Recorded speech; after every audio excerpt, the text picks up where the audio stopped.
Magali? Magali, qu'est-ce que tu fais? Je suis Ajimbele magazine. Wotwidondora?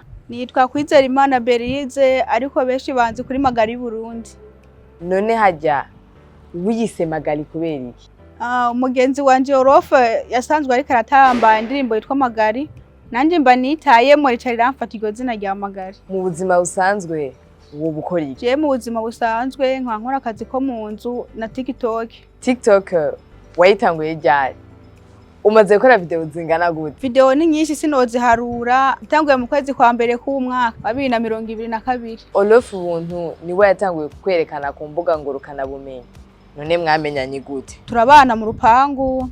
Rero uko nabigiyemwo nyene nkuko nibabwiye, yereka aratamba nanje ngenda kwitera mwomenyekana nkuko. Iyo utanguye gukora video, ni giki uhora wumva nyene kikuryohera? Ndagihebwa no gutamba nyene, ndagihebwa n'ukuntu bankunda abantu, bafana banje bankunda bikanezera cyane, baranteye intege cyane nkakora neza nezerewe. Mbega ivyo ukora video ni uhora uvyimvira ufatira kuki? Magali ico kibazo kireke nije ndacishura. Bakunzi baje imbere murameze neza. Naho journaliste atambajije izina nitwa Olof Buntu, nkaba ndi umu TikToker hasanzwe akorana na Magali Burundi. Ivyo Magali akorera ko ama video nije ndavyiyumvira, nkagaca ndamuha scenario agakora, fatira kubigezweho ibiba biri à la une mu buzima bwa misi yose yaba hanze canke mu Burundi. Haje uri kurakina nta bintu bihora bikunyuzura biba birimo? Byose biranyorohera, yaba kuboroka no gutamba byose biranyorohera. Kubera iki Magali yakunze TikTok kurusha izindi mbuga zose?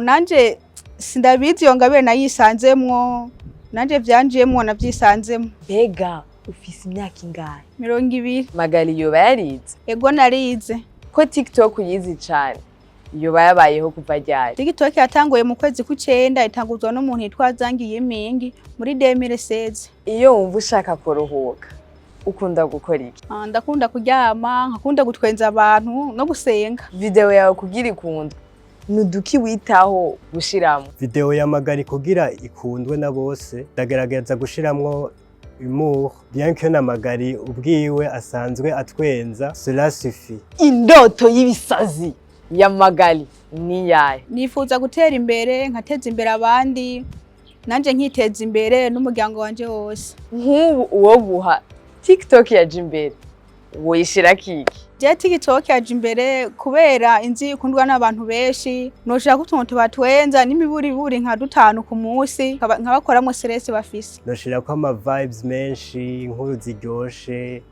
inkuru zatira abantu. Akajambo ku Murundi ataramenya TikTok.